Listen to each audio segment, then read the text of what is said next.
Достар, заманында Европадағы ең беделді Габсбургтар династиясының жазғы резиденциясы болған Шönbrunn сарайынан сәлем жолдаймыз. Осы сарайда император Франц Иосиф дүниеге келген. Ал сарайдың айна залында 6 жасар Моцарт музыка жазған болатын. Осы үлкен галереяда халықаралық басқосулар болып өтсе, мінекей ерте заманнан бері өркениет отаны болған Вена қазірдің өзінде де өмір сүруге жайлы ақылды қалалардың бірі. Әрі Европадағы транспорттық дәліздердің маңызды хабтарына жатады. Тексеріп көрейік.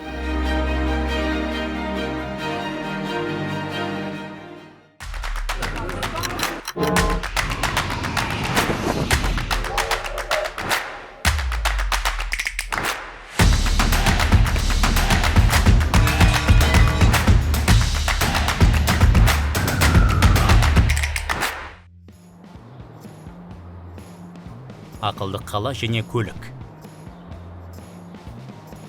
Вена, Аустрия. Вена ақылды қала жасау кешенді бастамасын 2011 жылы қолға алды.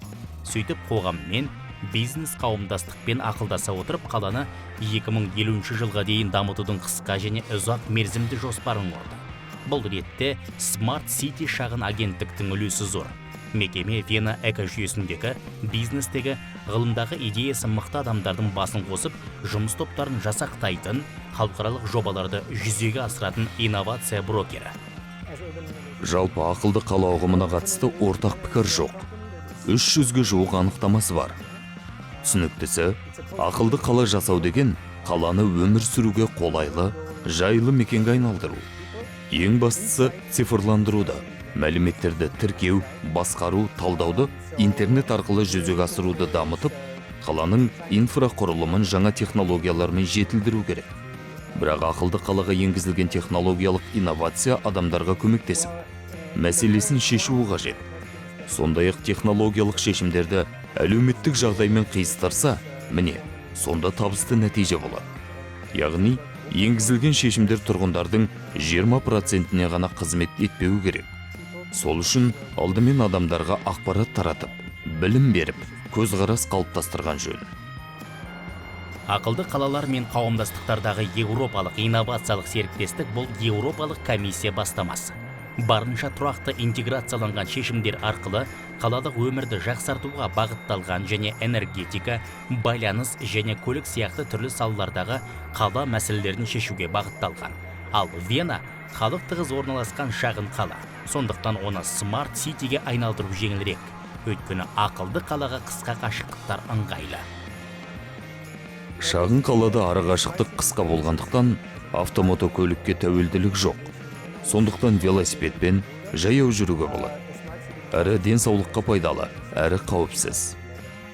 Вена 2030 жылға дейін қала ішінде жүріп тұру құралдарын қоршаған ортаға зиянсыз етуді мақсат етіп қойды.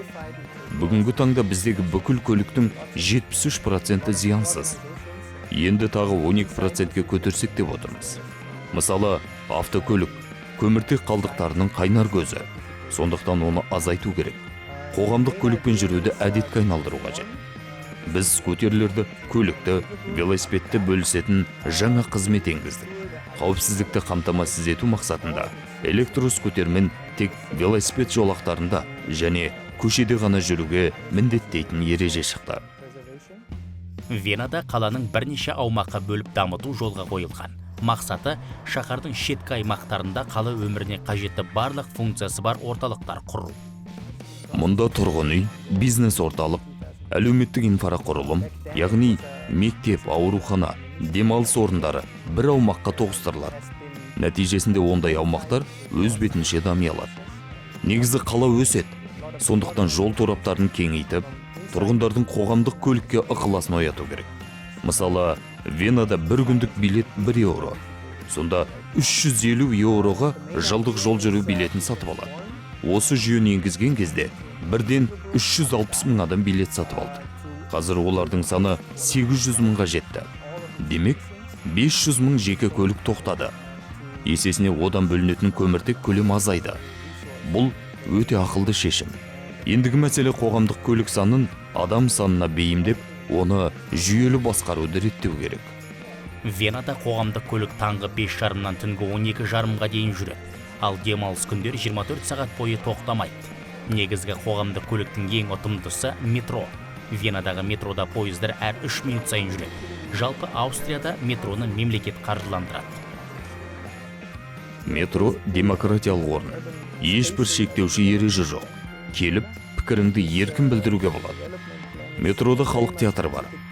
Сондай-ақ метро көрме орны. Метро жарнама үшін жақсы бизнес модель. Бұл қоғамдық орында адам көп жүреді. Жарнама, промо шаралар, маркетинг жасау тиімді. Мүгедектер үшін метроның барлық жері қолжетімді. Қазіргі таңда Венаның метро жүйесінде 2 жаңа желілер қосылып құрастырылуда. U5 желісіндегі құрылыс шамамен 5 жылға созылады. Желі 2025 жылы іске қосылса, ал U2 желісі 2027 жылы пайдалануға беріледі деп күтілуде. Жаңа метро жол желілері 2030 жылға қарай 2 миллион жолаушыға қызмет көрсетуді көздейтінін ішкі қалалық жерасты желілер арасындағы алшақтықты жоюға бағытталған. 950 миллион еуроға есептелген жоба 16 мың адамды жұмыспен қамтамасыз етеді деп күтілуде. Осыдан басқа да ескі метро желілері қайта құрылады деп жоспарлануда. Себебі жаңа үрдістер метро станцияларының көлемін ұлғайтуда. Көп салалы болуды қажет етеді.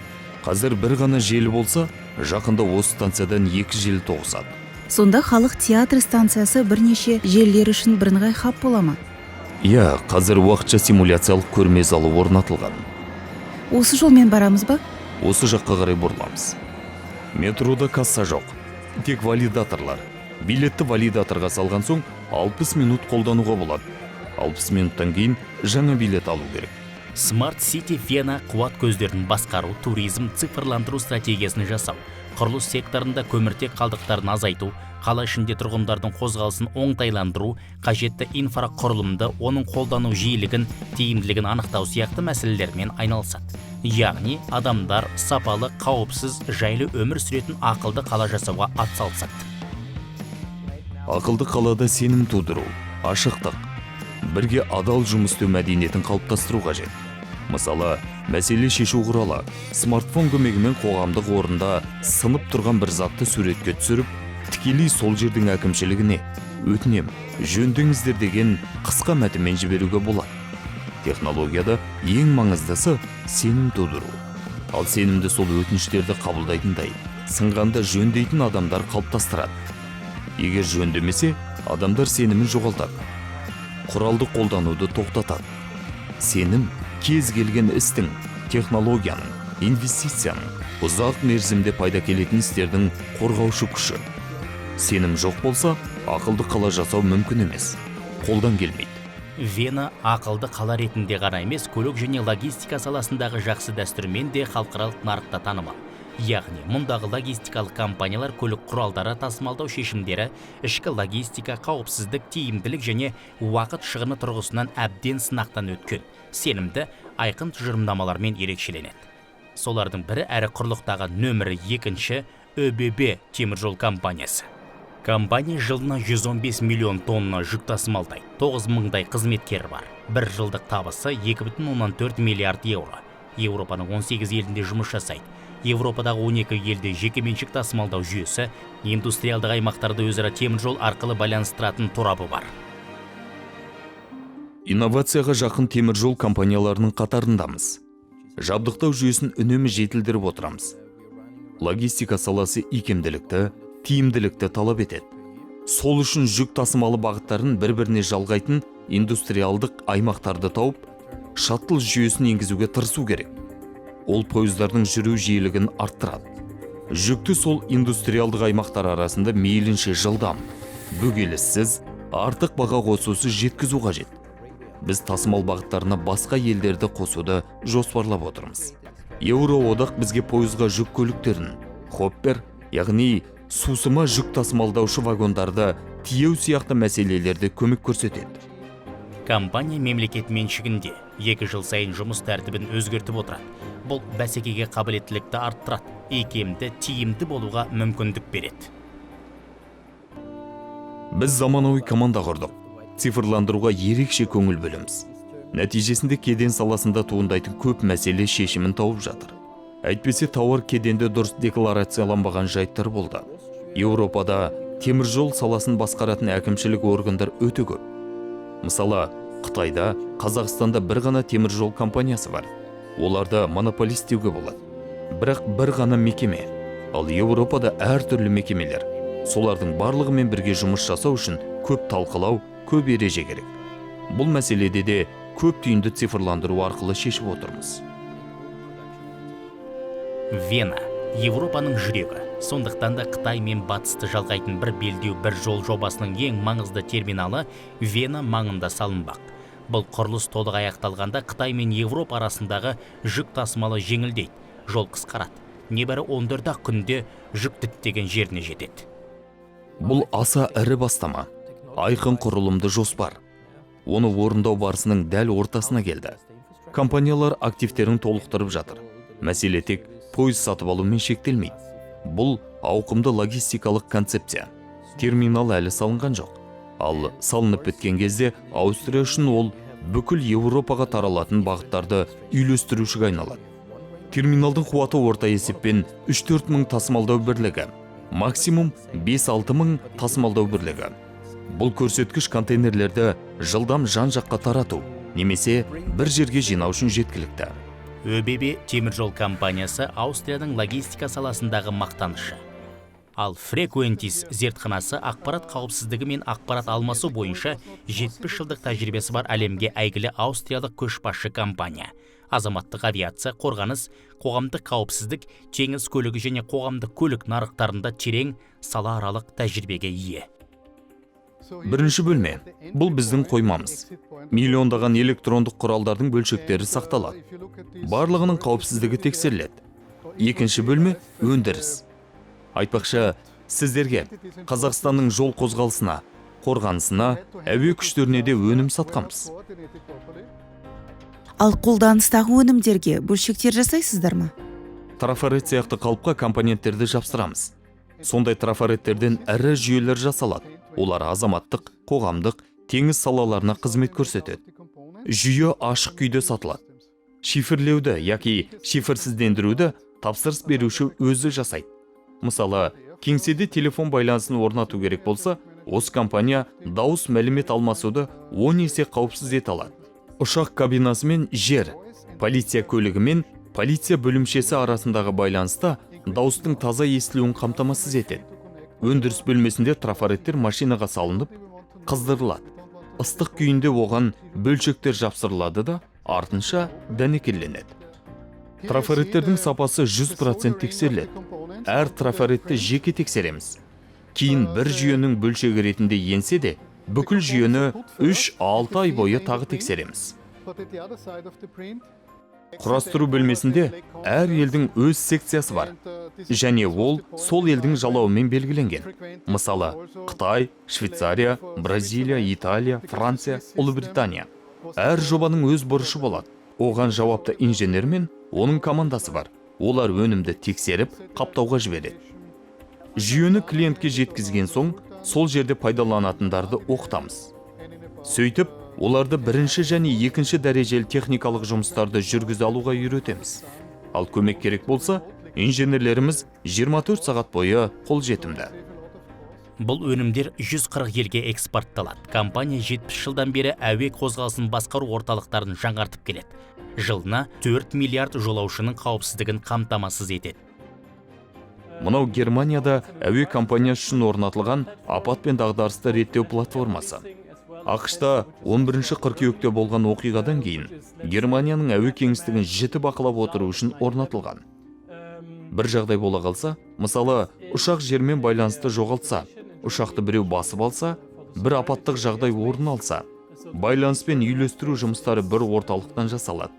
Сөйтіп, бір бөлмеде азаматтық қорғаныс, полиция, әскерилер жиналып, бәрін басқарып отырады. Бар мәлімет сол жақтағы экранға шығарылады. Оң жақтағысынан мәлімет ағыны басқарылады. Бір мезетте бірнеше адам жұмыс жасап, кімнің нені, қашан істеген көріп отырады. Барлық әрекеттер жазбаға түсіріледі. Frequentis зертханасының жасаған жүйемен 6 құрлықтағы аэронавигациялық ақпарат басқарылады. Сондай-ақ бұл компанияның виртуалды мұнарасы әуе қозғалысын бақылайтын ең тиімді жүйе болып табылады. Сіздерге Жаңа Зеландиядағы Окленд қаласында орнатылған жүйенің үлгісін көрсетейін. Міне, мұнда барлық мәлімет жазылған.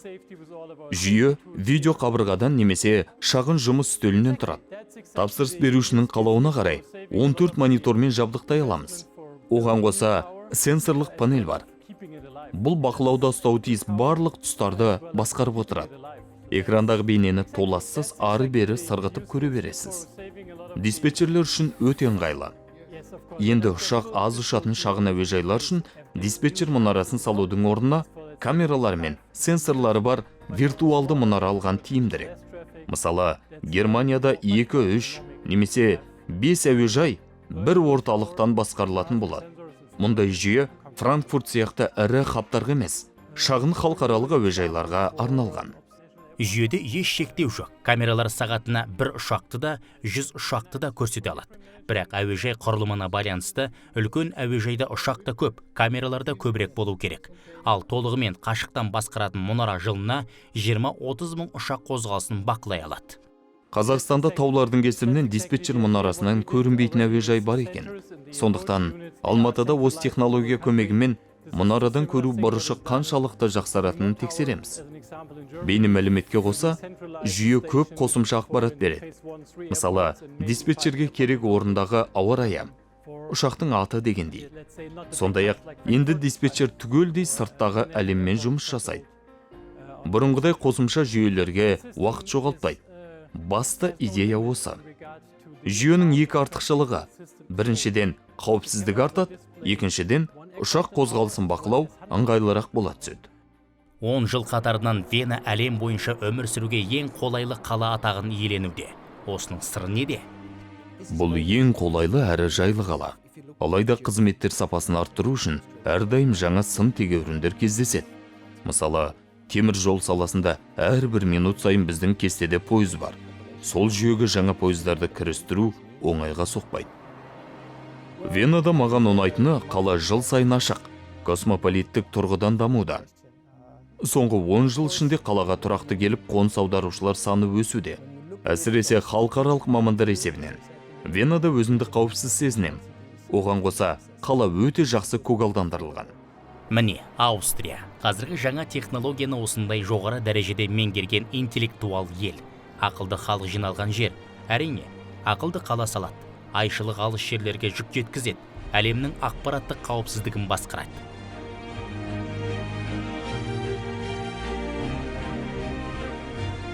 Шығыс пен батысты өзара байланыстырушы көпірлер заманауи байланыс пен транспорт жүйелерін жетілдіру. Сонда жеке өзіндік автомобильсіз қаланың кез келген жеріне жету, кептелістерді болдырмау және сауданың артуы ұтымды транспорттық саясаттың жемісі. Аустриядан үйренуге тұрарлық мысалдар баршылық, ал оны жүзеге асыру біздің қолымызда. Келесі бағдарламада Аустрияның ғажайып экотуризм бағыттарымен таныстырамыз. Келесі кездескенше.